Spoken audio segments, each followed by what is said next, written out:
편집은.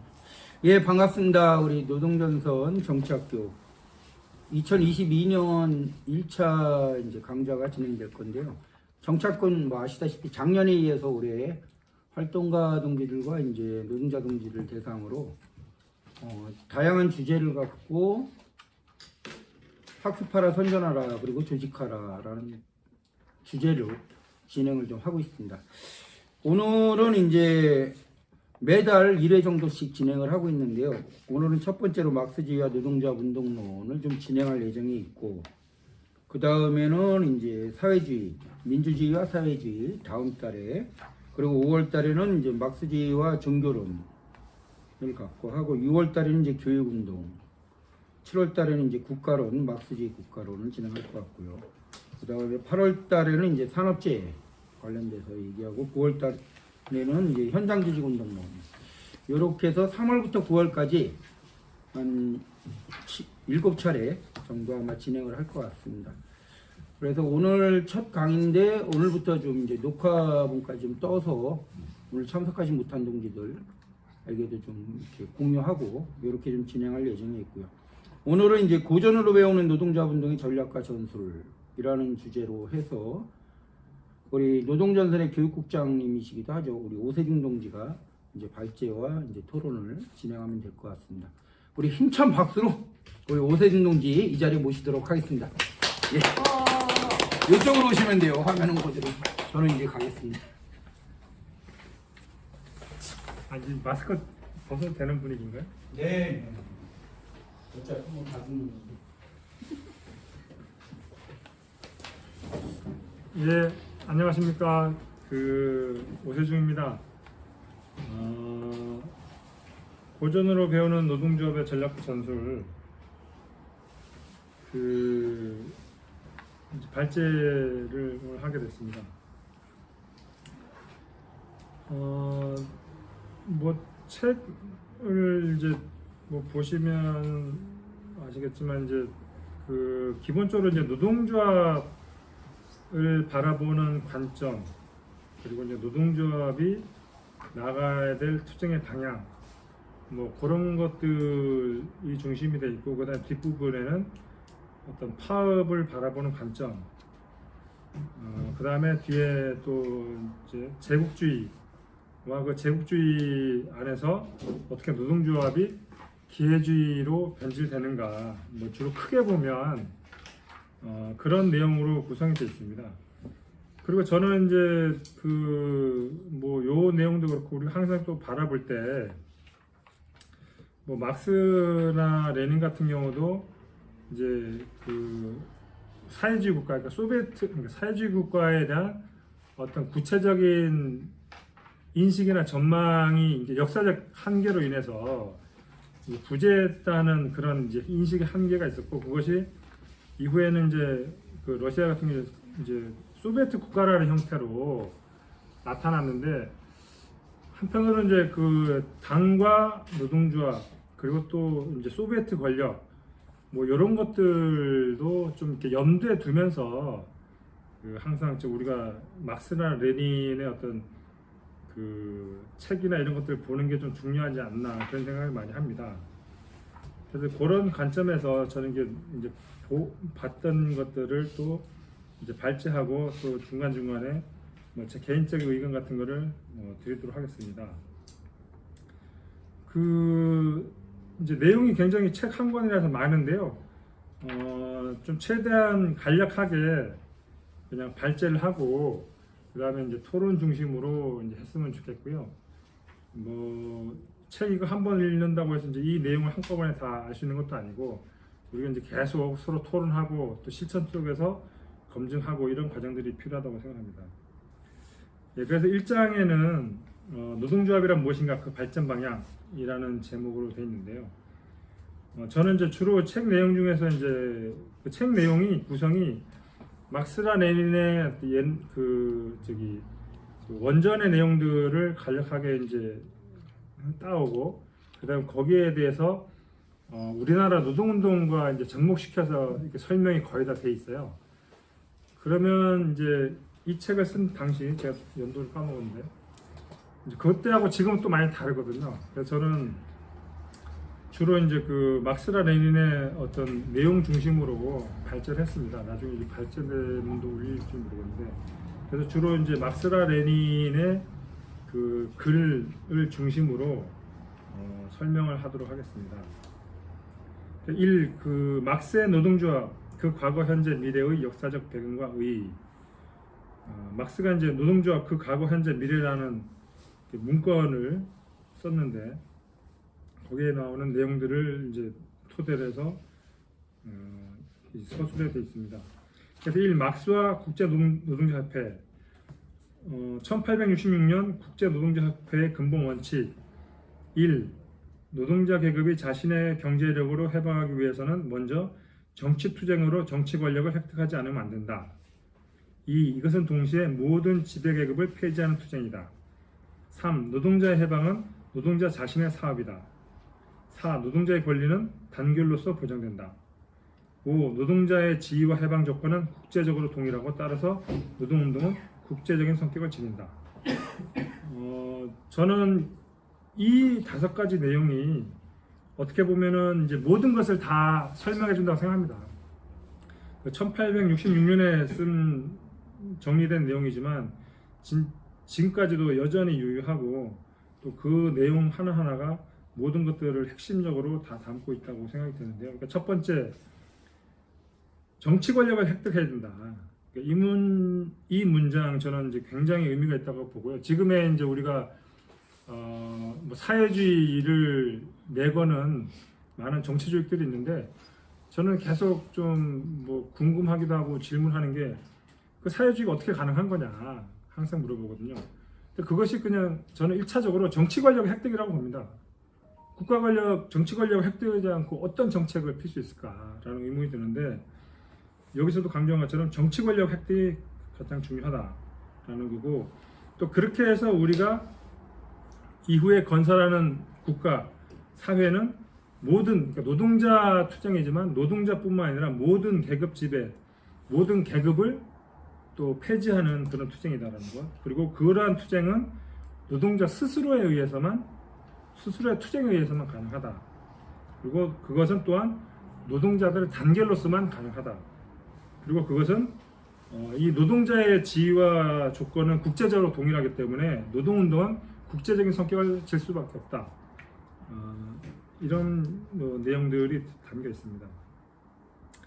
그리고 이제 이번에는 이제 노동자의 일상적 경제투쟁이나 노동조합에 대한 그릇된 이해해갖고 이제 프루동이나 라살레의 사례들이 나오는데요. 프루동이나 라살레는 이제 뭐 노동자 계급의 해방을 얘기하는데, 협동조합 운동을 이제 강조하면서 노조에 대해서 반대적인 입장을 지니게 됐고, 바쿠닌 같은 경우는 노동조합을 오로지 그냥 그 경제투쟁은 좀 소외시하고 정치혁명의 수단으로만 이용하려고 했다. 그리고 영국의 노동조합주의 같은 경우는 그냥 노동조합이 경제투쟁에 매몰되는데 합력시키려고 했던 경향들이 있다라는 내용이 나오고요. 그 다음 3. 노동조합, 그 과거, 현재, 미래의 이론적 기초가 된 임금 가격 이윤. 여기서 이제 핵심적인 게 뭐냐면, 경제투쟁이나 임금투쟁에 대한 결론을 어떻게 졌냐면 1. 자본주의적 생산의 일반적 경향은 평균 임금 수준을 상승시키는 것이 아니라 하락시킨다. 그러므로 노동자 계급은 자본의 저항을 포기해서는 안 된다.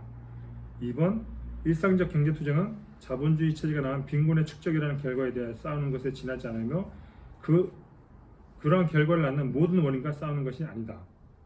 경제투쟁의 한계를 얘기하는 거죠. 그래서 이제 그 막생겔스 노동조합 이론이라는 책에 나온 내용 중에 뭐냐면, 노동조합이 현존 제도의 결과를 반대하는 유격전에 머무르고 그와 동시에 현존 제도를 변화시키려 하지 않으며 또 자기들의 조직된 힘을 노동자 계급의 궁극적 해방을 위한 지렛대로 사용하지 않을 때 완전 실패한다. 경제투쟁만 국한시킬 때 그 투쟁은 실패할 수밖에 없다. 이제 그런 의미죠. 그래서 4. 노동조합, 그 과거, 현재, 미래를 지금 공부한 의미는 이제 그 러시아 막스주의라는 책 내용이 있는 건데요. 뭐 프롤레타리아트의 계급투쟁은 정치투쟁과 경제투쟁을 결합시켜야 한다는 일치된 신념이 국제사회민주주의의 피와 살이 되어 왔다. 역사적 경험은 정치적 자유의 부재 혹은 프롤레타리아트의 정치적 권리의 제한이 무엇보다도 먼저 정치 투쟁의 필요를 제기하여 왔다는 사실을 보다 더 여실히 보여주고 있다. 현재도 그 내용들이 거의 현실이 비슷한 것 같고요. 여전히 유효하다 그런 의미로 보입니다. 그래서 그 각각의 단락에 대해서 하나씩 또 이제 그 저자가 이 책의 저자가 이제 분석하고 설명을 했는데요. 이 노동조합 그 과거에 대하여 배운다. 이제 그 내용 중 1. 자본주의 사회에서는 자본가와 노동자 사이의 공정한 거래는 있을 수 없다. 그 내용 중에 핵심이 되는 게 제가 볼 때는 막스는 자본주의적 생산에서는 그러한 공정한 계약이 보장되는 조건조차도 객관적으로는 거의 존재하기 어렵다는 의미에서 공정할 수 없다고 말하고 있다. 왜 이러한 결론이 나오는가? 그것은 자본이 탐욕스럽게 최대 이윤을 찾아서 운동하기 때문이다. 저는 이거하고 관련된 게 이제 착한 사장이 가능한가, 착한 자본가가 가능한가라는 것도 연관이 된다고 보는데, 이 자본주의는 그 경쟁을 통해서 자본의 축적, 최대 이윤을 찾아서 운동하기 때문에 절대 공정할 수도 없고 착한 사장은 될 수가 없다. 구조적으로 그런 내용들하고 연결이 된다고 생각합니다. 이 노동자의 무기는 다수가 단결하는 것이다. 그러니까 노동자가 가지고 있는 유일한 힘은 그들이 다수라는 것뿐이다. 그래서 그리고 자본은 그 노동자들을 서로 경쟁을 시킨다. 그렇기 때문에 노동자들은 이제 단결이 필요하다. 그래서 그 국제노동자협회 창립선언에 보면 성공의 한 요소, 머릿수는 이미 그들에게 있다. 그러나 숫자는 대중이 조직에 의해 통일되고 지식에 의해 지도될 때만 문제를 해결할 수 있는 것이다. 라는 내용이 있습니다. 그래서 3. 노동조합의 직접적인 목표, 일상적인 이익을 지키는 경제투쟁의 수단. 여기에 이제 자생적 투쟁, 자생적 시도라는 말이 나오는데요. 여기 나온 건 뭐냐면 자생적 시도라는 의미는 이게 뭐 자연 발생적이라는 의미가 아니라 명확한 계급 의식을 가지고 있지 않은 선진적인 노동자들에 의한 조직화를 자생적이라고 한다. 그러니까 모든 투쟁은 어떤 선진 노동자에 의해서 지도가 되고 그들이 조직하는 그걸 통해서만 조직이 됩니다. 그런데 그런 것들이 아직 계급 의식을 가지지 않았기 때문에 이제 그것을 자생적인 투쟁, 자생적인 시도라고 이제 표현하는 거죠. 4. 노동조합의 역사적 역할.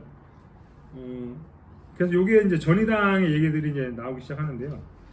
사회 변혁을 위해서는 물론 노동자 계급의 당의 지도성이 중요하지만 노동자 계급의 선진적 부분에 의해 조직된 전의당의 대다수의 노동자 대중이 참가할 수는 없다.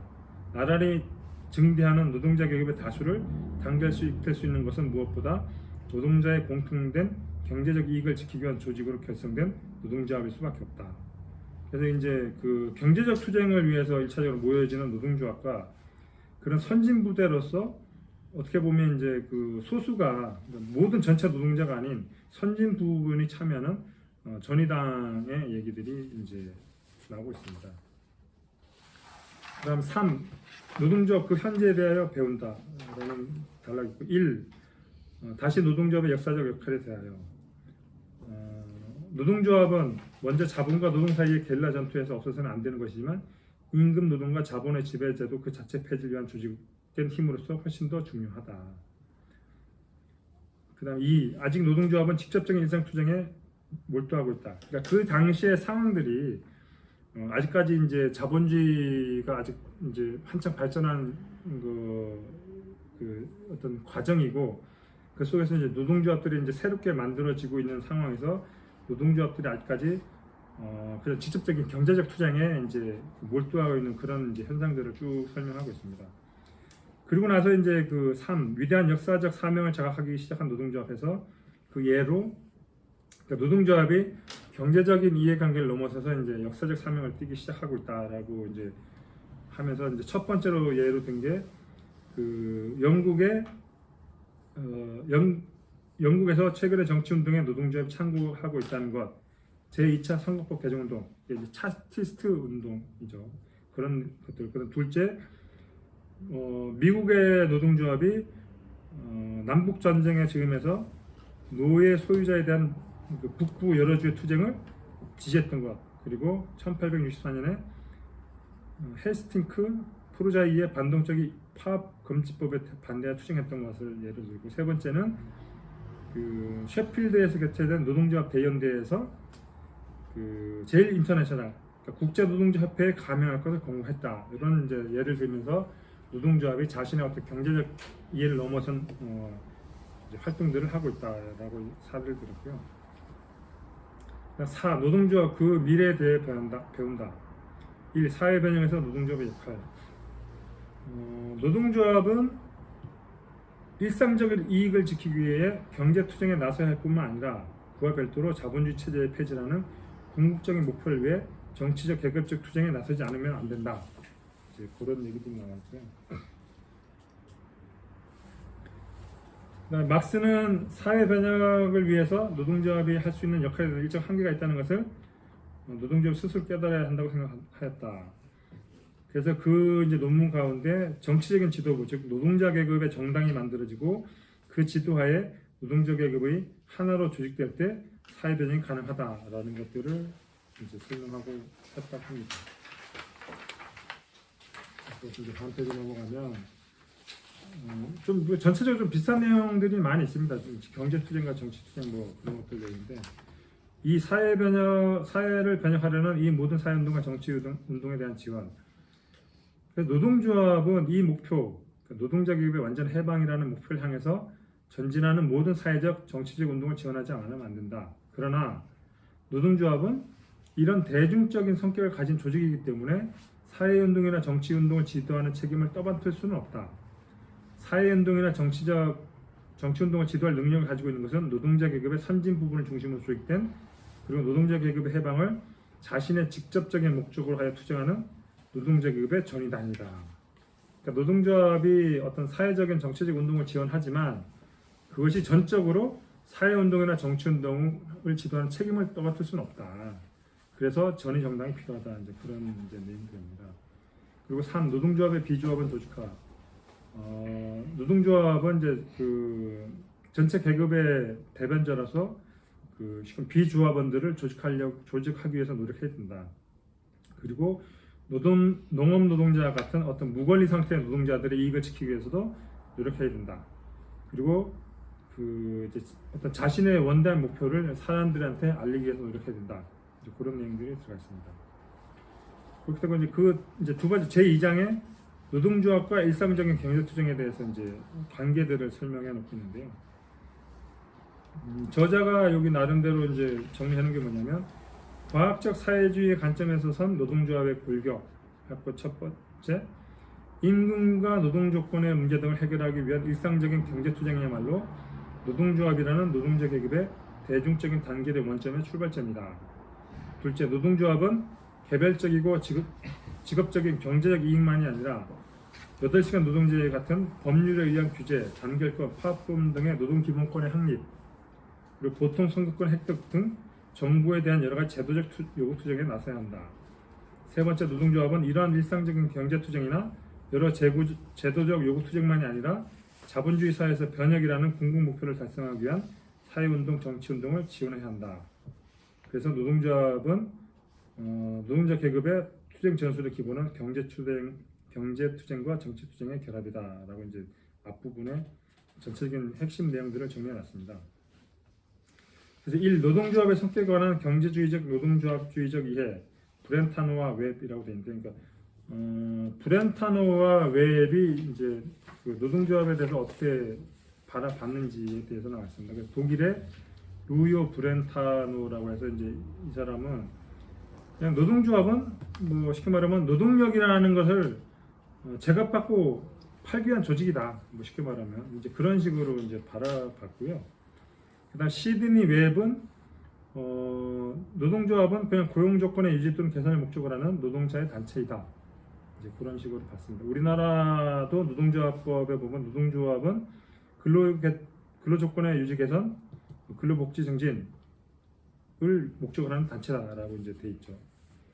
그래서 이제 경제주의적 노동조합주의적 조합주의적 노동조합론에 대해서 이제 레닌이 이제 비판했는데 그 내용 중에 핵심이 뭐냐면 노동조합은 이제 이러한 투쟁 속에서 다가올 전쟁에 필요한 모든 요소들이 결합하고 발전한다. 그리고 일단 이것이 이러한 단계까지 이르게 되면 조합은 정치적 성격을 띠게 된다. 라고 이제 하고 있습니다. 그래서 이제 노동자들은 뭐 대공장에 모여서 같이 모여서 일하고 또 이제 경쟁이 그들의 이익을 분열시키고 뭐 이제 하지만 결국은 그들은 자본가의 어떤 대항하기 위해서 단결을 하고 투쟁을 하게 된다. 그리고 그런 투쟁 속에서 이후에 다가올 전쟁, 그러니까 사회 변혁을 위한 전쟁에 대한 모든 요소들을 결합하고 발전시킨다. 그리고 그것은 정치적 성격을 띠게 된다. 이제 그런 내용들이 들어있습니다. 그다음 이 임금 투쟁에 대한 막스의 옹호, 프로동과 웨스턴에 대한 비판해갖고 이제 막스가 이제 프루동의 빈곤의 철학에 대해서 이제 비판을 했는데요. 이제 프루동은 이제 뭐 지금도 이제 많이 자본가들이 주장하는 거죠. 임금 인상 투쟁을 하면 물가가 오르고 그럼 결국 임금 투쟁하는 게 아무 의미가 없지 않느냐 이제 그런 주장을 했습니다. 옛날에도. 그런데 이제 막스는 이제 이거에 대해서 뭐 자본론이나 이런 데서 이제 비판을 했죠. 뭐라고 비판했냐 하면 임금이 오르지만 그것이 가격 상승으로 연결되는 것이 아니다. 그것은 자본의 이윤이 하락하는 결과를 가져올 수밖에 없다. 이제 라는 건데요. 이게 이제 뭐 깊게 들어가면 굉장히 복잡한데 저는 간단하게 이렇게 이해합니다. 우리가 이제 지금 자본주의 사회에서 경쟁 시스템이기 때문에 어떤 한 공장에서 노동자 임금이 올랐다고 해서 그 자본가가 곧바로 상품 가격을 올릴 수 있느냐? 그렇게 못하죠. 왜냐하면 그러면 경쟁력이 뒤처지거든요. 그러니까 이제 그런 것들 때문에 이제 대기업 같은 데는 담합을 하기도 하죠. 다시 말하면 이제 여러 가지 뭐 복잡한 그리고 여러 가지 과정들이 있겠지만 그냥 단순하게 해보면 노동자의 임금을 올렸을 때 곧바로 상품의 가격을 올리지 못하는 것은 자본이 서로 개별적 자본이 경쟁하기 때문이다.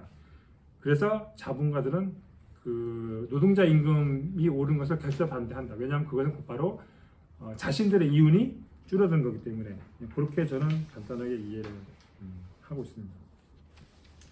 그래서 이 막스의 임금 가격 이윤, 웨스턴에 대한 비판 이제 그거도 이제 뭐 같은 내용인데 이제 거기 보면 이제 첫 번째 임금 수준의 전반적 상승은 일반적 이윤율의 저하를 가져올 것이다. 하지만 일반적으로 상품의 가격에는 영향을 주지 않을 것이다. 두 번째, 자본주의적 생산의 일반적 경향은 임금의 평균 수준의 상승이 아니라 그 하락을 초래한다.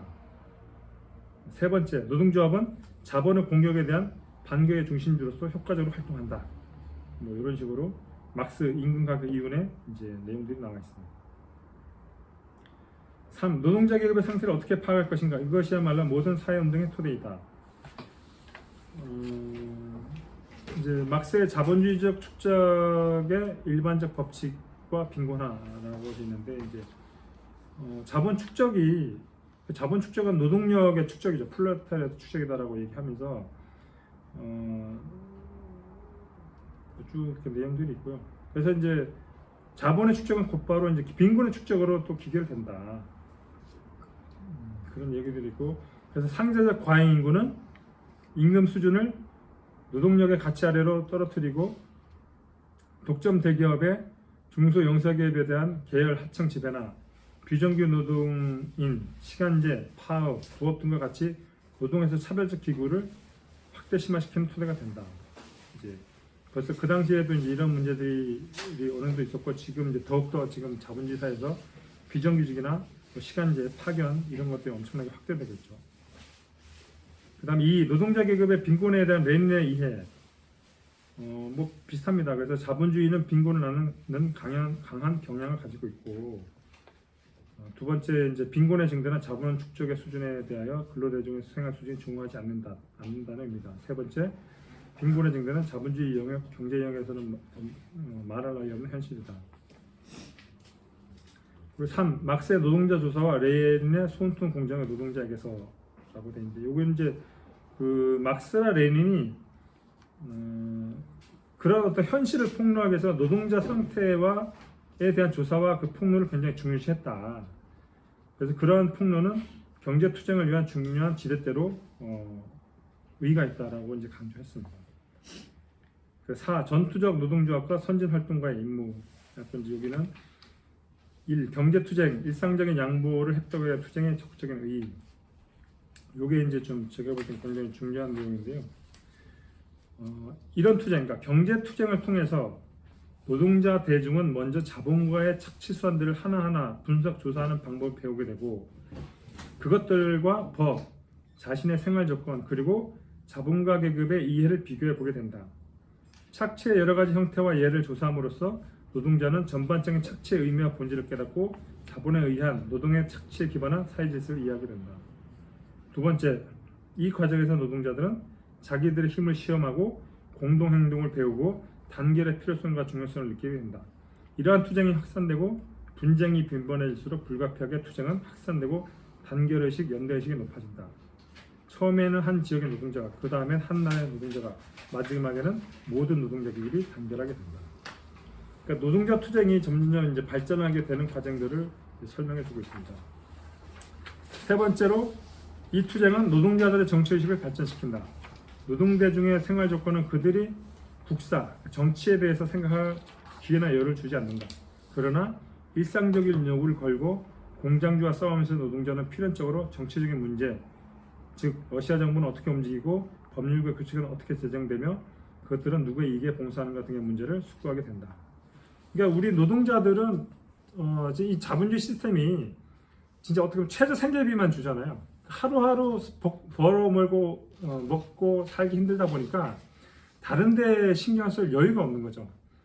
그러다가 이제 투쟁을 하게 됨으로써 1차적으로 이제 그 회사 자본의 어떤 그런 그 진짜 모습들, 평소에는 뭐 노동자가 회사의 주인이네, 뭐 우리는 한 가족입니다, 광고에라는 것처럼 이렇게 설명하다가도 막상 이제 진짜 우리가 너무나 당연한 권리를 주장할 때 회사는 그걸 무시하고 탄압하는 걸 보면서 회사의 이제 본질을 깨닫게 되고, 또 그런 회사에 대해서 경찰이나 뭐 국가의 여러 가지 정부기관들이 오히려 회사 편을 드는 모습을 또 보면서 이 경찰이나 국가기관이 결코 중립적이거나 노동자 편이 아니고 결국은 자본의 편이고라는 것을 깨닫게 되면서 이제 그 관심들이 정부, 정치에 대한 관심들로 이제 발전하게 된다.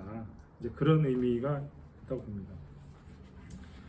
이 경제투쟁에서 전투적 노동조합과 선진활동가의 임무, 레닌의 사회민주당 강령 초안과 해설에서 배운다라고 되는데, 거기에 이제 보면 그러니까 러시아 사회민주노동당은 노동자들의 계급의식을 발전시키고 그들의 조직을 촉진시키며 투쟁의 목적과 목표를 제시함으로써 노동자 계급의 투쟁을 촉진시키는 것이 자신의 목적임을 선언한다. 어떻게 보면 당연한 얘기 같고요. 그래서 1. 노동자 계급의 계급적 자극을 발전시키는 것이 중요하다. 그래서 이제 노동자들의 계급의식에 대해서 설명이 되어 있는데요. 계급의식이란 자신들의 지위를 개선하고 해방을 획득하기 위한 유일한 길은 대규모의 공장에 의해 창출된 자본가 및 공장 소유자 계급에 대한 투쟁을 전개하는 것이라는 데 대한 노동자들의 각성을 의미한다.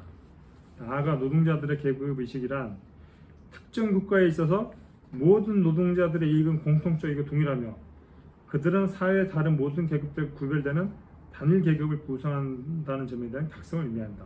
그리고 마지막으로 노동자 계급의식이란 노동자들이 자신의 목적을 성취하기 위해서는 지주들이나 자본가들이 그려왔듯이 국사, 그러니까 정치에 대한 영향력을 획득하고 유지해야 한다는 것은 각성을 의미한다. 그러니까 뭐 그 1차적으로 그 자기의 회사와 싸워야 된다라는 데 의식을 각성을 이고, 더 나아가서는 모든 노동자들은 결국은 동일하구나, 그런 것들에 대한 의식, 뭐 연대 의식이죠, 흔히 말하는. 그 다음에 더 나아가서는 그것이 결국은 정치적인 문제이고 정치 권력을 획득할 때만이 그것이 본질적으로 해결될 수 있구나라는 것에 대한 의식으로 나아가는 것까지, 이제 그것을 이제 계급 의식을 하고 그것을 발전시키기 위해서 노력해야 된다라는 거고요. 두 번째, 노동자의 조직화를 돕는 것이다. 뭐 당연히 이제 조직을 통해서만 투쟁을 할 수 있고, 거기에 조직이라는 뭐 모금 운동, 상업부조 기금, 뭐 전단 선전물, 뭐 이런 여러 가지, 또 경찰이나 헌병의 추적으로서 이제 보호하는 것, 뭐 이런 것들을 조직하는 것을 돕는 것이다. 그러니까 세 번째는 투쟁의 진정한 목표를 제시하는 것이다. 투쟁의 진정한 목표라는 것은 뭐냐면 그것의 근본적인 원인이 무엇인가. 쉽게 말하면 자본주의의 본질로부터 그런 문제들이 발생한다는 것을 끊임없이 알리려고 노력해야 된다. 그런 얘기입니다. 그 다음 3. 노동조합과 노동입법, 제도적 요구를 내건 투쟁에 대하여 1. 여러 가지 제도적 요구와 그 투쟁이 갖는 의의, 역사적 의의 이렇게 되어 있는데 거기 이제 그 노동자급의 정치적 운동은 정치 권력 획득을 궁극적 목표로 이제 삼고 있다. 그리고 그것은 경제 투쟁으로부터 생겨난다. 뭐 그런 내용들이 좀 나와 있고요. 여기 이제 예로 든 게 10시간 노동법의 실현에 대해서 이제 설명이 되어 있는데 10시간 노동법이 이제 뭐 우리 이제 지금은 8시간 노동제죠. 이제 그것이 굉장히 의미가 있다라고 하는데 그 의미가 뭐냐면 이제 자본주의는 이제 생산의 무정부성을 토대로 해서 발전해 왔죠. 초기에는. 근데 이것을 이제 노동자 투쟁 속에서 10시간 노동법이라는 것을 딱 이제 만든 것이 어떤 의미가 있느냐. 그건 뭐냐면 생산의 무정부성에 따른 수요 공급의 법칙에 대해서 노동자 계급의 조직된 힘과 국가의 힘으로 개입하는 것이며 그런 의미에서 이것은 원칙의 승리이자 노동자 계급의 정치 경제학에 대한 부르주아 정치 경제학의 굴복을 의미하는 것이다. 그러니까 자본주의는 원래 생산의 무정부성으로 움직이는, 그러니까 쉽게 말하면 자유경제학으로 움직이는 체제인데 이것에 대해서 노동자들이 투쟁을 통해서 딱 8시간, 10시간 노동제라는 걸 딱 제도화 시킨 거잖아요. 이것은 이제 그 미래로 보면 이제 우리는 노동자들은 필요에 의한 계획경제를 주장하는데 그러니까 자본주의의 어떤 무정부성에 대해서 투쟁을 통해서 그러니까 그런 부르주아 경제학에 대해서 노동자 계급의 정치 경제학을 관철시키는 투쟁이다. 이렇게 굉장히 큰 의미를 두고 있습니다. 그 다음 이제 그 2번 제도적 요구들이 갖는 의의해서 이제 쭉 내용들이 나와 있는데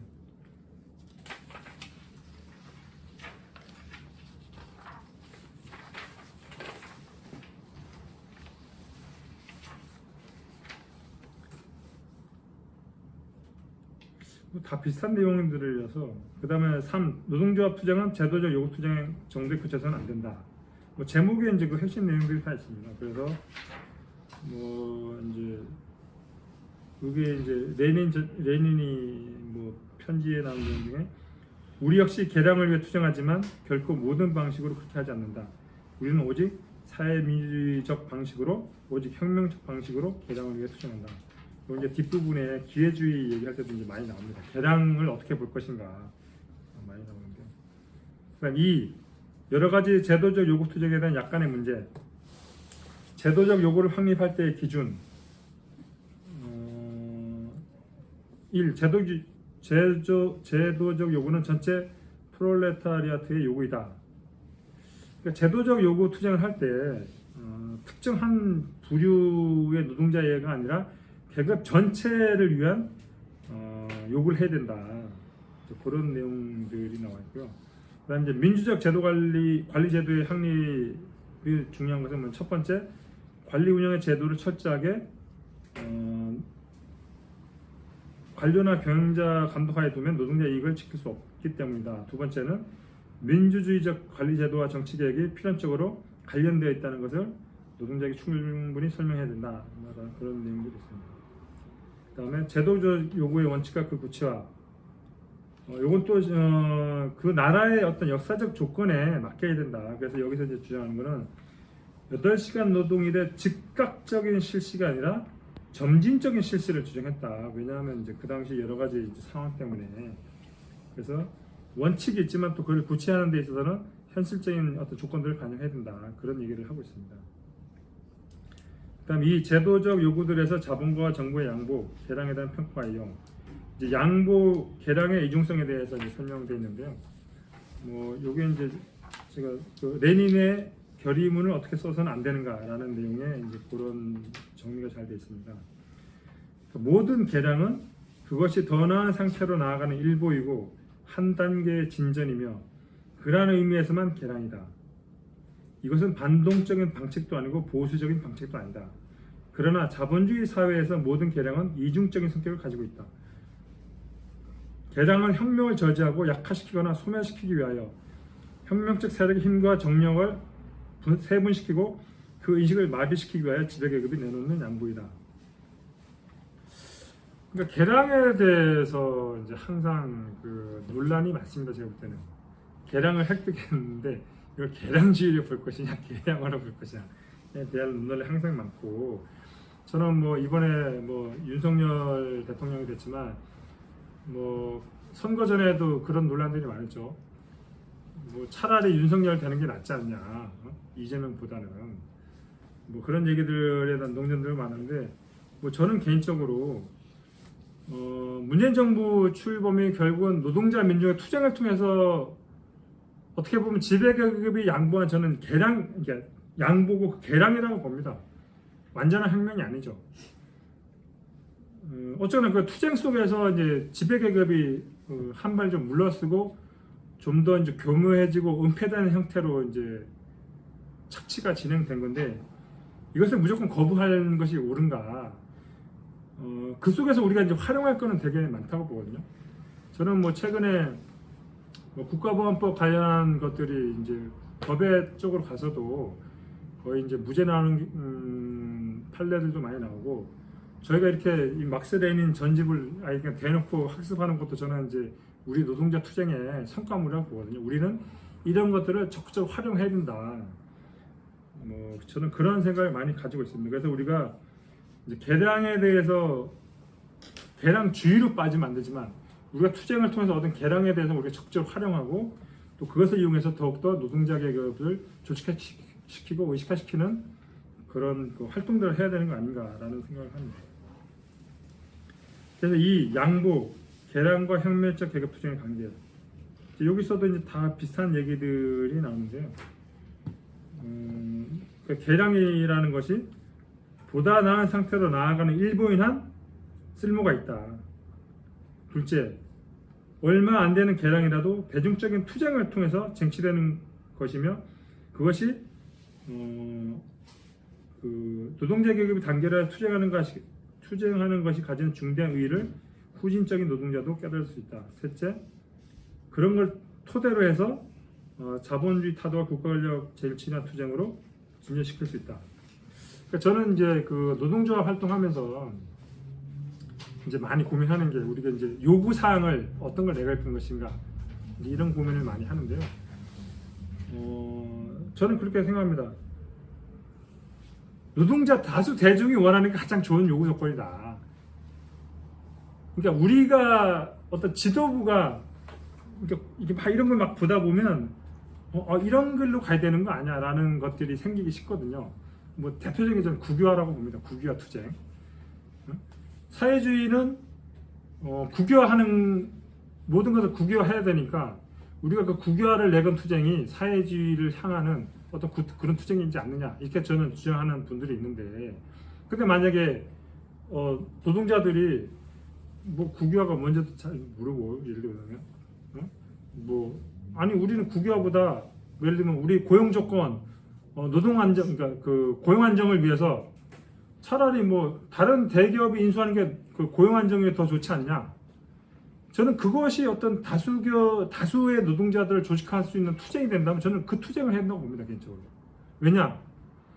국유화를 하든 다른 회사에 인수되든 자본주의에서는 궁극적으로는 근본적인 건 바뀔 수 없어요. 문제는 뭐냐면 이 근본적인 해결을 위해서는 우리가 정치 권력을 획득하는 것이고, 그 정치 권력을 획득하기 위해서는 노동자의 관금에 의한 대중 투쟁을 조직하는 게 중요한 거거든요. 그럼 그 투쟁을 조직하는 것은 뭐냐면 가장 노동자 대중이 가장 절실하게 요구하는 가장 대중적인 사안을 가지고 투쟁 조직할 때 가장 잘 조직이 되겠죠. 그리고 가장 힘이 있는 거죠. 그렇게 힘이 생길 때, 그 힘이 확장될 때, 그것은 곧바로 저는 정치 권력을 위한 획득 투쟁으로 나갈 수 있다고 봅니다. 그러니까 대표적인 게 저는 이제 러시아의 소비에트를 예를 드는데 러시아 혁명 와중에 소비에트라는 기구가 생겼는데 처음에는 그 소비에트는 그냥 투쟁 지도부였어요. 쉽게 말하면. 근데 이것이 점점점 확대되는 전국적 영향을 획득했잖아요. 그러니까 뭐냐면 그 당시에 이중 권력이라는 형태까지 생긴 거죠. 실질적으로는 그 소비에트가 모든 그 영향력을 다 행사하고 있는 이중 권력이라는 형태가 됐는데 그때까지만 해도 사람들이 그 소비에트의 의의를 인식을 못한 거죠. 볼셰비키조차도, 레닌조차도. 근데 17년 4월에 레닌이 4월 태제를 딱 발표하면서 모든 권력을 소비에트라는 슬로건을 딱 내걸잖아요. 저는 레닌의 가장 큰 성과 중에 하나라고 봅니다. 그러니까 노동자들이 투쟁에 전진하는데 그 투쟁을 의의를 본인들은 모르는 경우가 많아요. 어떻게 보면 그거 당연한 거예요. 유물론적 입장에서 볼 때는 우리가 노동인 이 실천이 객관적 사물이 우선하잖아요. 그 의식이 그걸 반영하는 거잖아요. 그러니까 소비에트가 딱 생겼는데 이것을 의식적으로 반영하는 집단이 없었던 거죠. 근데 레닌이 그걸 탁월하게 물론 그 전에 뭐 그런 뭐 요구도 있는지 모르겠지만 어쨌거나 탁월하게 공식화해서 의미를 부여한 거거든요. 그리고 그것이 투쟁이 한 단계 나아가도록 만든 게 레닌의 가장 큰 성과라고 보거든요. 그래서 4월 태제를 발표할 당시에도 볼셰비키 내부에서도 굉장히 큰 반발이 있었잖아요. 왜냐하면 그런 걸 전혀 생각 못했으니까 그 전까지는. 그러니까 저는 이런 것이다. 그래서 우리가 중요한 것은 뭐냐면 그 요구 사항이 어떤 것인가가 중요한 것보다는 과연 그 투쟁이 가장 대중적으로 가장 많은 노동자들의 그 결집을 투쟁을 조직할 수 있는 사안이면 그것을 우리는 내걸어야 된다. 저는 이제 이런 생각을 많이 합니다. 그다음 이제 3. 노동자의 단결과 파업의 자유에 대하여 1. 임금의 유지보다 중요한 단결의 유지. 이제 여기에 나와 있는 내용이 뭐냐면 그러니까 노동자하면 처음에 이제 쉽게 말하면 임금 인상을 위해서 이제 싸우죠. 근데 이게 투쟁을 하다 보니 노동자들 스스로가 뭐냐면 임금 인상 투쟁보다 우리 조직이 더 중요하다는 걸 느끼게 된다는 거죠. 그러니까 아이러니한 상황이죠. 그래서 이제 우리 또 보면 뭐 지금 무노동 무임금이라서 파업을 하면 임금을 못 받는데도 불구하고 뭐 한 달, 두 달, 길게는 뭐 1년 이상씩 집단적으로 투쟁해서 싸우는 경우도 굉장히 많죠. 그 당시에 이제 모든 자기 임금을 포기하면서 싸우는 상황이 발생하는 거죠. 이제 그런 것들에 대한 얘기가 나와 있습니다. 두 번째 이제 노동자의 단결과 파업의 자유에 관한 레닌의 생각. 신파업 법안에 대해서 이제 설명한 것인데요. 이런 양보는 물론 사소한 것이다. 첫째로 정치적 자유가 없는 한 진정한 자유의 가능성, 파업 자유의 가능성에 대해 생각하는 것은 정말 우스꽝스러운 일이다. 그런 얘기가 나왔고,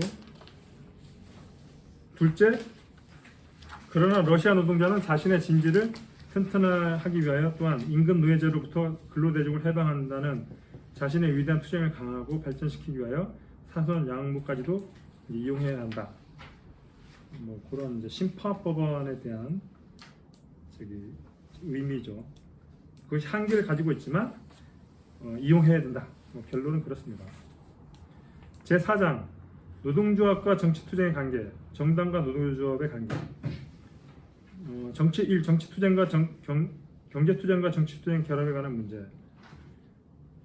그 프롤레타리아트의 계급투쟁은 경제투쟁과 정치투쟁으로 나누어진다.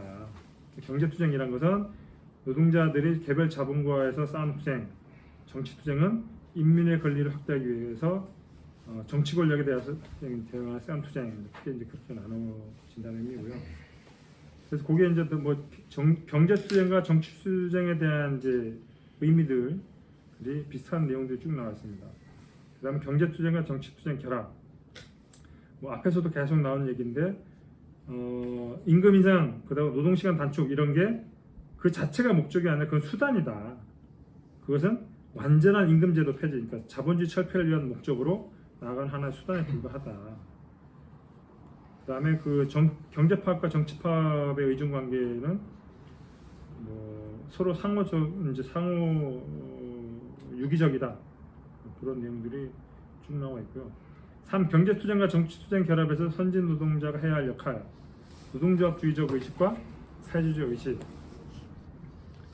그러니까 사회주의자의 임무는 경제투쟁과 정치투쟁을 불가분하게 융합시켜 사회주의적인 노동자 계급 대중의 단일한 계급 투쟁으로 발전시키는 것이다.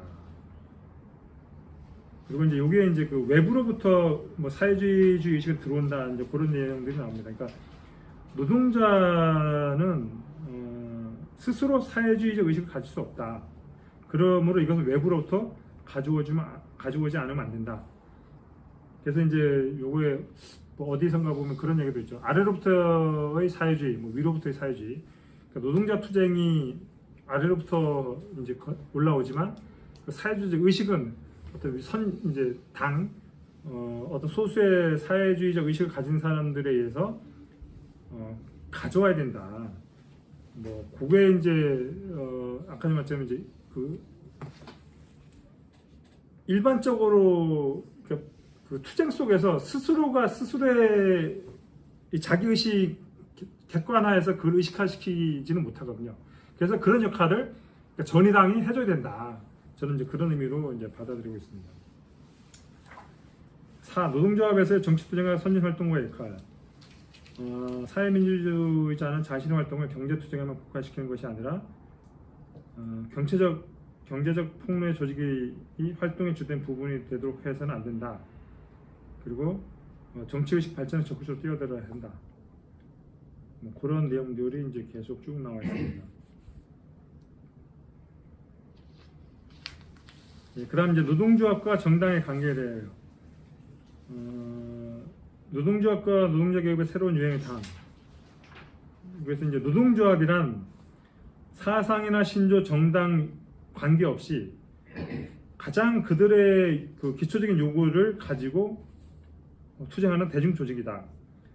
그리고 정당은 계급의 이익을 대표하고 계급을 지도하기 위해서 선진 분자가 결집한 정치 조직이다. 이제 그렇게 이제 정의가 되어 있고요. 그 다음에 보면 이제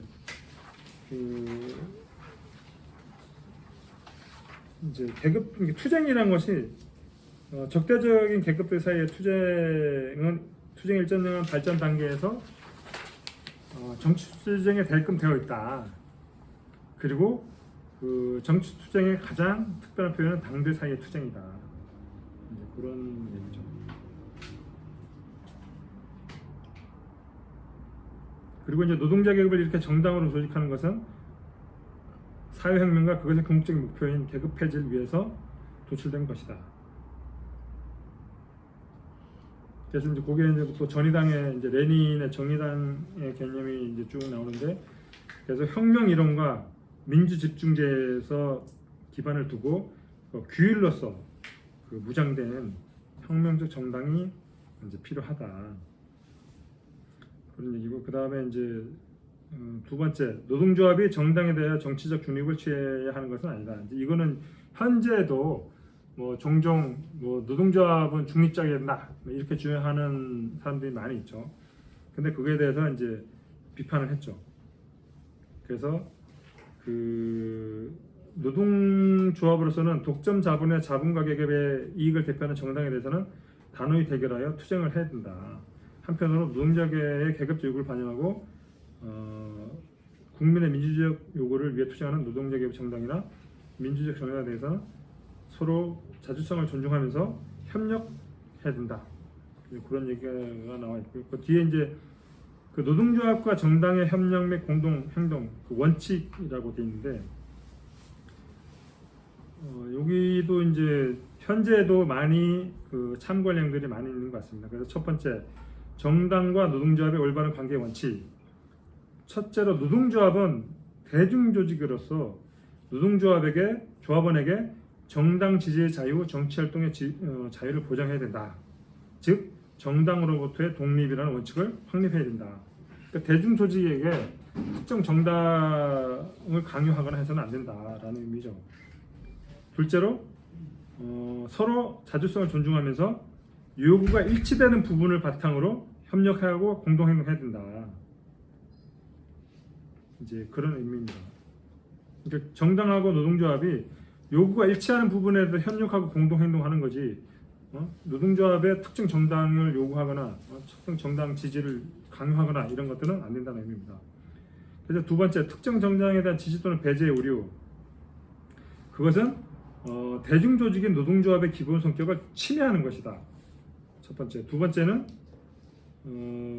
민주주의 옹호를 주요 임무라는 노동조합이 헌법에 보장된 사상의 자유를 위반하는 것이다. 세 번째, 그것은 결과적으로 노동조합 내부의 단결을 약화하고 조합 민주주의를 파괴하는 행위다. 그리고 네 번째, 결국 뭐냐면 그 정당도, 그러니까 특정 정당 지지를 강요하는 그 정당조차도 결국은 노동조합에 의존하게 되고 그러다 보면 자기의 혁신성을 잃어버리고 조직력을 약하게 만들게 된다. 이것도 지금의 어떤 현실에 굉장히 좀 받아들이고 통찰 살펴봐야 될 내용이 아닌가 생각이 됩니다. 그럼 4. 특정 정당 지지에 대한 이론적 비판. 그래서 첫 번째, 주장 중에 노동조합의 방침과 정당의 방침이 일치하기 때문에 특정 정당을 지지한다. 이것은 정치조직인 정당과 대중조직인 노동조합의 차이를 완전히 무시하는 것이다. 두 번째, 계급적 성격을 갖기 위해서 민주적으로 결정하는 것은 되지 않느냐라고 하는데 그 자체도 뭐가 잘못됐냐면 노동조합은 정치적 결사체가 아닌데 어떻게 민주주의적으로 결정했다고 해서 특정 정당을 지지하게 하느냐. 그게 잘못됐다는 뜻이죠. 정치적 결사체가 아닌데. 그래서 그거는 이제 인권을 제한하는 것이다. 그 다음에 단결의 필요상 해야 되는 거 아니냐. 소위 단결 우선론. 이것도 이제 잘못된 거다. 단결권과 기본적 인권은 분리될 수 없는 하나이고 우열이 있는 것이 아니다. 무조건 단결이라는 이유로 기본적 인권이 제한될 수는 없다. 그런 의미죠. 그리고 제2인터내셔널의 내용 중에 노동조합과 당조직의 관계가 긴밀해질수록 프롤레타리아 투쟁은 그만큼 효과적으로 이루어진다는 근거로 그런 걸 주장하는데 이것도 잘못된 거다. 그러니까 제2인터내셔널의 그 내용은 뭐냐면 노동조합의 중립주의를 비판하고 정당과 노동조합의 그 결합을 강조한 것이 그를 특정 정당 지지를 하라는 의미는 아니다 라는 내용입니다. 그 다음에 5. 노동조합과 파업 존속에 대하여. 최대한 빨리 끝내고 쉬는 시간을 가지도록 하겠습니다. 이제 이 파업에 대해서 나오는데요. 이제 파업이란 무엇인가? 이제 그 국장에 보시면 파업의 의미에 대해서 저는 요거에 대해서 좀 새롭게 느낀 건데요. 우리가 이제 파업하면 이게 이제 자본가에게 경제적 타격을 입힌다라고 이제 많이 얘기하는데 그 파업의 효과가 물리적 경제적 타격에서만 구하는 것은 이 투쟁이 지닌 역할을 왜곡하고 운동을 좁은 이기적 목표의 틀 안으로 제한하며 각 계층의 고립을 초래한다. 그러니까 파업이라는 것이 경제적 타격을 주는 것은 맞지만 그것이 단순히 경제적 타격만의 의미가 있는 것이 아니라 그렇게 본다 그러면 그것이 그 역할을 왜곡하고 협소하게 보는 것이고 그것은 고립을 초래하게 된다. 굉장히 좀 의미가 있는 것 같아요. 그래서 이제 파업은 초기에 이렇게 쭉 있었는데 이렇게 됐다는 거 있고 파업의 분류에는 이제 경제 파업, 정치 파업 이런 것들이 있다는 우리 일반적으로 알고 있는 내용들이고요. 중요한 건 이제 막스앵겔스의 파업론인데 이제 파업은 노동자의 군사학교다라고 이제 앵겔스가 되어 있습니다. 그래서 이제 파업이 종종 이제 충돌로 발전하고 하는데 그거는 일종의 전초전이다. 그리고 그것은 프롤레타리아트와 자본가 사이에 결전이 다가오고 있다는 사실을 확증해 준다. 그리고 그런 파업으로부터 파업은 노동자에게 새롭게 다가올 전투를 준비시킨다. 그래서 노동조합은 사회적 전쟁의 이상적인 훈련장이다. 완고한 개별 공장주의 의지를 분사하기 위해 그렇게 심한 고통을 이겨내는 데 단련된 사람들은 언젠가 부르주아지 전체의 권력을 분쇄할 수 있을 것이다. 이게 굉장히 의미가 있는 것 같아요. 그러니까 파업을 하고 우리가 투쟁을 하는데 그 속에서 엄청나게 노동자들이 단련되거든요. 진짜 몇 달, 1년 월급 안 받으면서 버티는 거거든요. 네? 그리고 자본의 진짜 경찰력하고도 싸우고, 우리 뭐 한상균 그 전 위원장 보면은 진짜 엄청난 진짜 전쟁 같은 투쟁을 하는 거죠. 그렇게 해서 단련된 사람은 그 힘으로 나중에 국가 권력을 분쇄할 수 있는 이제 힘으로 발전시킬 수 있다. 이제 그런 겁니다. 근데 이런 파업에 대해서 옛날에 이제 뭐 박훈이나 이런 사람들은 뭐 이제 푸르동이나 박훈 같은 경우 처음에는 이제 뭐 파업에 대해서 별 의미를 안 두다가 나중에 이제 파업이 막 활발해지니까 갑자기 이제 파업이 엄청나게 중요하다. 이제 근데 이제 더 나아가서 이제 이 노동자 투쟁의 파업을 통해서 이제 곧바로 그냥 국가 권력을 정복하는 투쟁으로 나가야 된다. 이런 주장. 이 나아갔고 이제 박훈인 같은 경우는 그 즉각적인 이제 국가 철폐, 심지어 이제 정치 투쟁도 부정하고 그러면서 그냥 개인들의 연합으로 자유로운 개인들의 연합 사회를 만들어야 된다. 이제 그런 주장으로 또 이제 나아갔죠. 양 편향으로 이제 나아간 거죠. 그래서 이제 막스나 엥겔스는 이제 이러한 이제 그 견해에 대해서 그 경제 투쟁, 그러니까 경제적인 일상 투쟁, 경제적 파업의 의의를 주장함과 동시에 그 다음에 노동자 계급을 하나의 계급으로 결집시키는 데서 노동자의 군사학교로서의 파업이 갖는 의의를 강조했다. 그러니까 그 파업이나 이런 것들은 노동자들을 이제 훈련시키는 군사학교의 의미가 있지만 그 자체가 곧바로 뭐 정치 권력으로 나아가는 투쟁이 되는 것은 아니다. 한계가 있다. 그래서 이제 그 막스는 뭐라고 했냐면 경제적인 일상 투쟁과 경제적 파업은 착취의 결과에 대해 투쟁하는 것일 뿐이고 착취의 원인에 대한 투쟁하는 것은 아니다. 이 점에서 경제적인 일상 투쟁과 경제적 파업이 한계가 있다. 그리고 그와 동시에 경제 투쟁과 정치 투쟁의 결합, 경제 파업과 정치 파업의 결합, 경제 투쟁의 정치 투쟁으로 전환, 경제 파업의 정치 파업으로 전환하라는 이론을 전개하였다라고 얘기하는데요. 저는 이 내용 보면은 굉장히 헷갈립니다. 그러니까 경제 투쟁은 알겠어요. 정치 투쟁이 알겠어. 뭐 법제도 투쟁이나 국가에 대한 투쟁.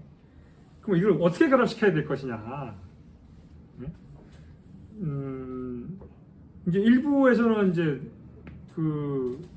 막 경제 투쟁하다가 뭐 자연스럽게 그 관련된 법제도 개선 투쟁으로 나아가기도 하지만 이제 우리 과거를 보면 경제 투쟁하다가 갑자기 법제도 개선 투쟁 이렇게 이슈를 딱 걸어요. 왜냐하면 경제 투쟁이 정치 투쟁으로 전환돼야 되니까. 근데 이것이 과연 정치 투쟁인가? 뭐 동영상 찍히는데 이제 이런 거 해가지고 모르지만 막 경제 투쟁하다가 갑자기 통일 투쟁해. 그리고 아니면 뭐 예를 들면 경제 투쟁 막 하다가 갑자기 뭐 이런 국가범법 철폐 투쟁을 해. 저는 이런 것은 문제가 있다고 보거든요. 근데 이것을 이제 그냥 기계적으로 결합하게 되면 이제 그런 어떤 문제들이 생긴다고 봅니다.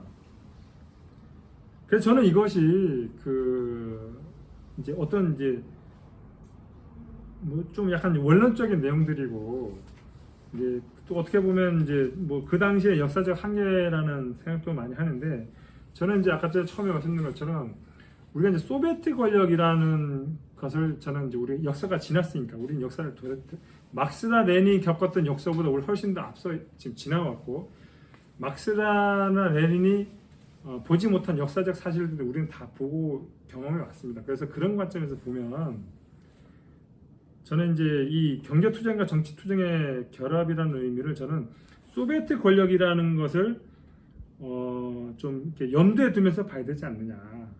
제가 아까 말한 것처럼 경제 투쟁을 하면서도 우리가 이것이 진짜 한 사업장의 투쟁을 넘어서 전국적 투쟁을 확산되고 뭐 예를 들면 뭐 8시간 노동제든 임금 인상 투쟁이든 최근에 고용 안정 투쟁이든 뭐 최근에 뭐 조선업 같은 데 어떤 투쟁이든 그렇게 확산시켜서 이것이 전국적인 투쟁이 되고 진짜 어떤 전국적 연대 투쟁을 하고 그 속에서 전국적인 투쟁 지도부가 건설된다면 이거 자체가 정치적 힘을 가지고 또 그것이 곧바로 정치 권력을 획득하기 위한 투쟁으로 나갈 수 있다고 보거든요. 이것이 바로 경제 투쟁과 정치 투쟁이 결합되는 방식이 아닌가. 저는 그런 생각을 많이 합니다.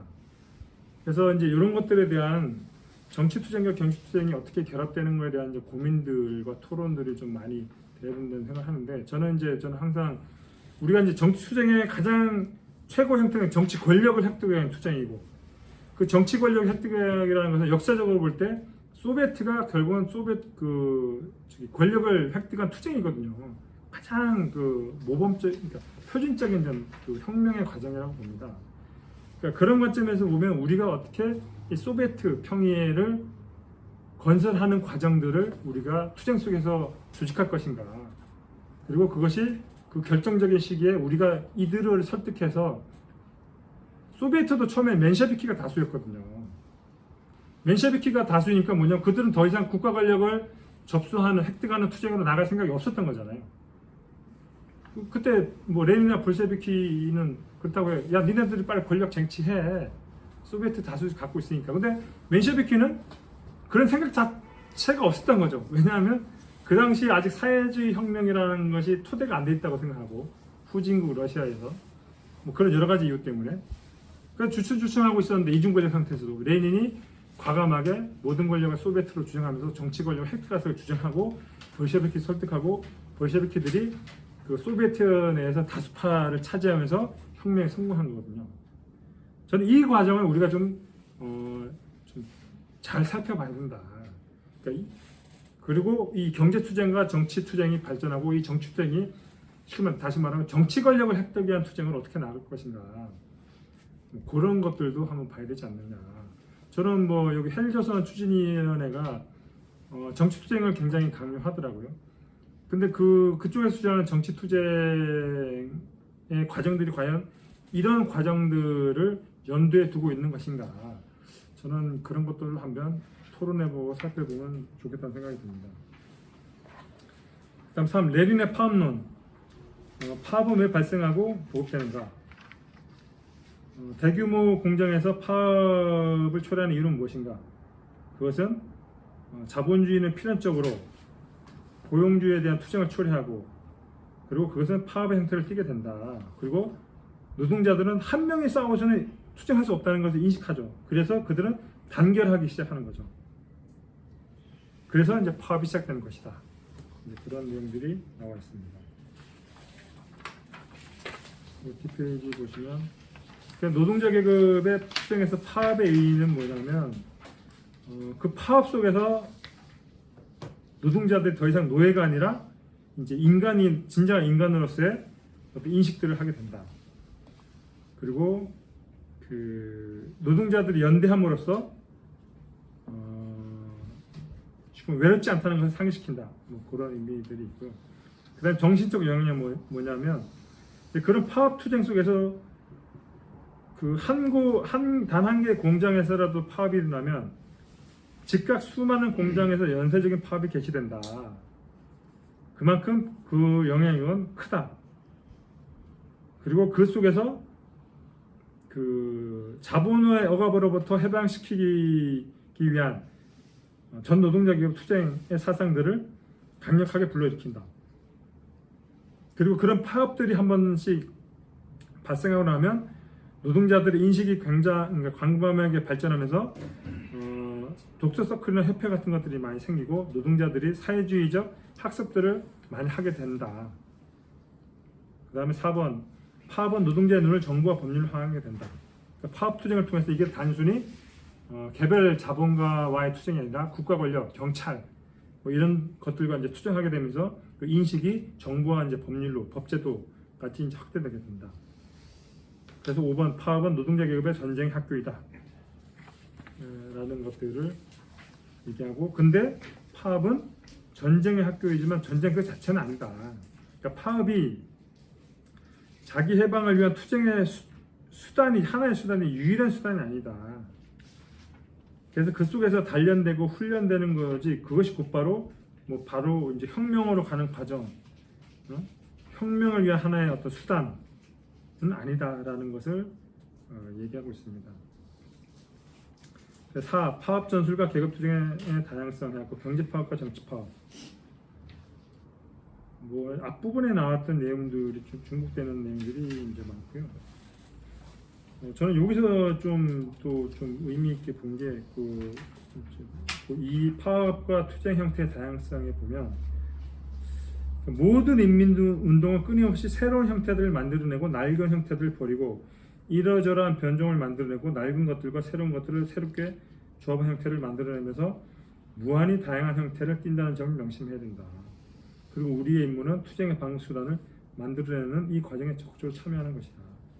그러니까 노동자들이 투쟁하다 보면 그들의 어떤 쉽게 말하면 아이디어 속에서 아주 많은 형태들이 나타날 수 있다. 그러니까 그거를 좀 재단하지 말아라라는 이제 의미로 받아들입니다. 그래서 그거에 대해서 적극적으로 결합하고 만들어내려고 노력해야 된다.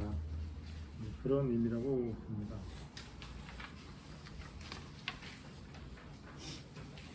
제가 그 자료의 페이지 표시 안에서 뭐 다음부터 페이지 표시를 꼭 하겠습니다. 죄송한데 쭉 이제 다음 페이지에 들어가면 이제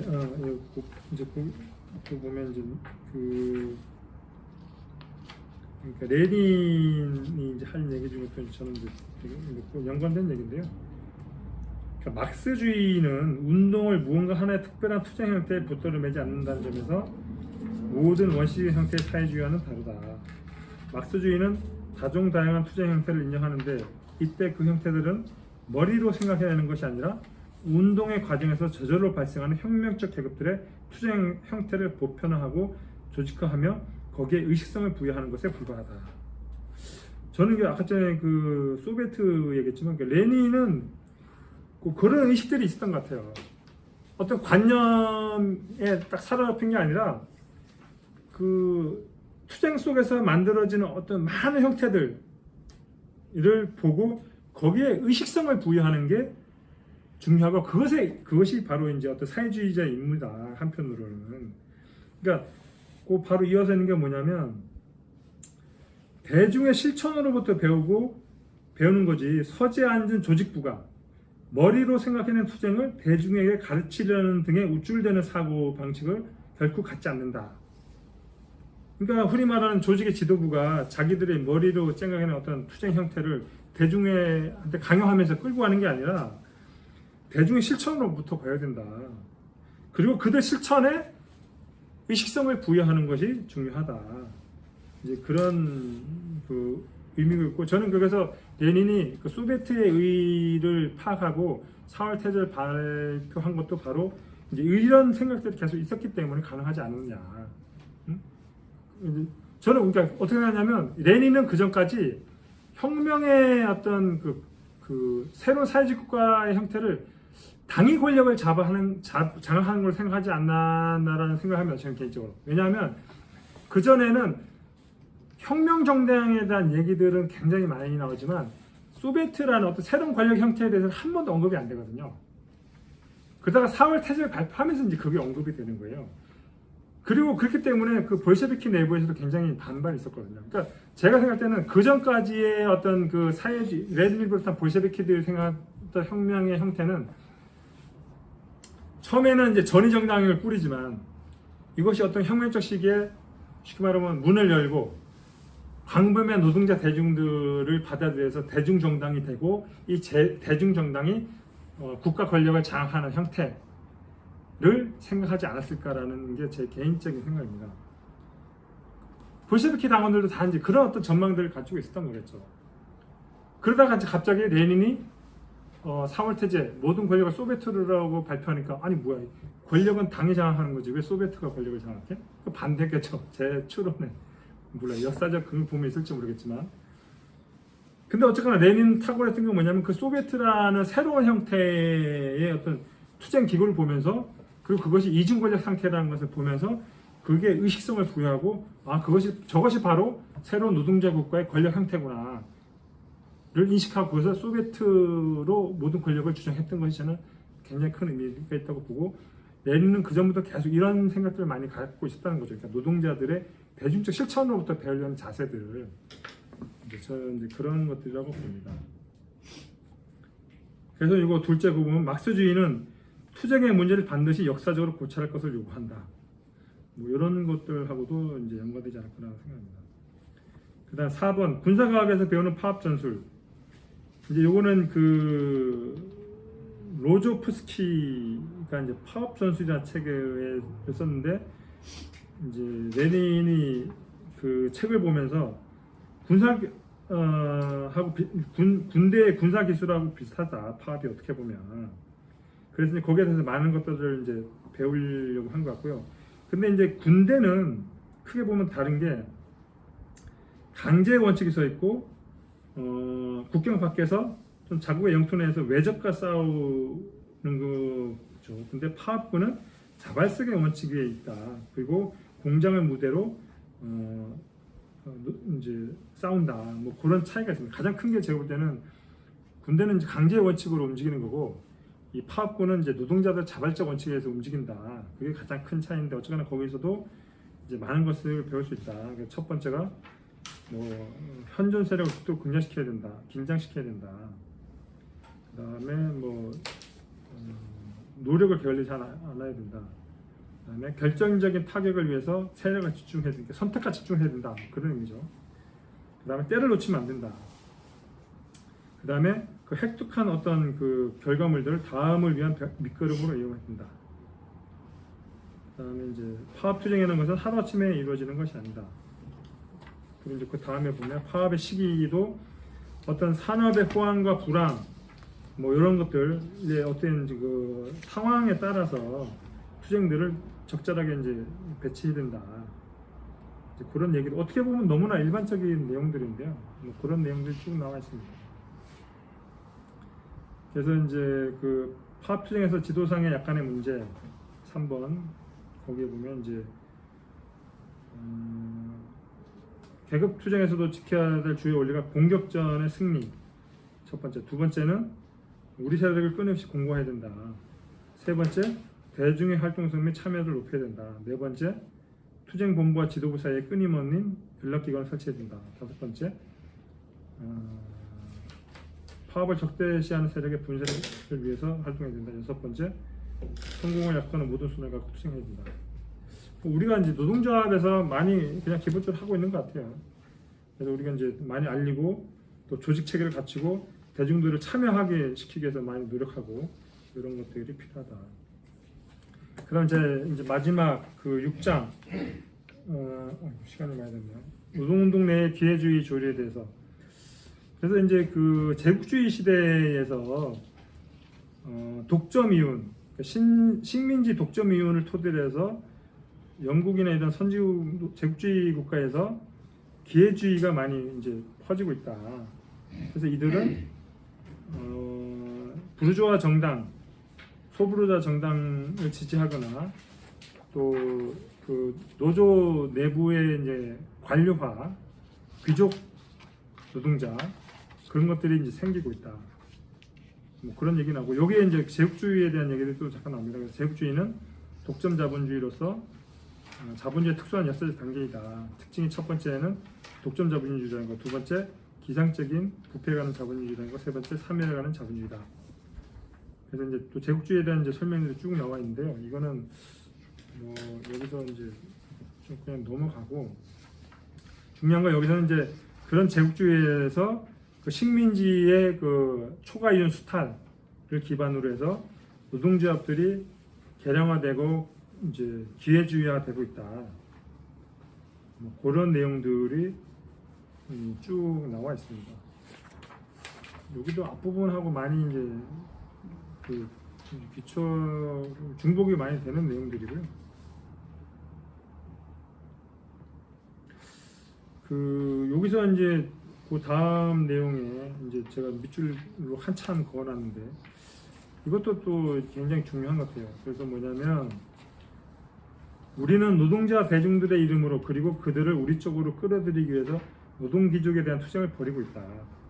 우리는 노동계급을 우리 쪽으로 끌어들이기 위해 기회주의적, 사회 배회주의적 지도자들에 대한 투쟁을 벌이고 있다. 이러한 가장 초보주의, 가장 자명한 진리를 망각하는 것은 어리석은 일이다. 노동조합 상층 지도부의 반동성, 반혁명성을 비밀로 노동조합에서 탈퇴하자, 노동조합의 활동을 거부하자, 또는 새로운 형태의 노동자 조직을 만들자. 그 결론 짓는 것은 독일의 좌익 공산주의자들이다. 그러니까 독일의 좌익 공산주의자들이 이런 어리석은 짓을 저지르고 있다. 이것은 부르주아에게 바칠 수 있는 가장 큰 봉사와 마찬가지로 도저히 용서할 수 없는 어리석은 짓이다. 반동적인 노동조합들에서 활동하기를 거부하는 것은 충분히 발전하지 못하거나 후진적인 노동자들을 반동적인 지도자들, 부르주아의 앞잡이들, 노동지역들 또는 부르주아한 노동자들의 영향력하에 내버려 두는 걸 뜻한다. 만일 당신이 대중에게 도움을 주고 대중의 지지를 얻고자 한다면 지도자들, 그러니까 기회주의자들 이런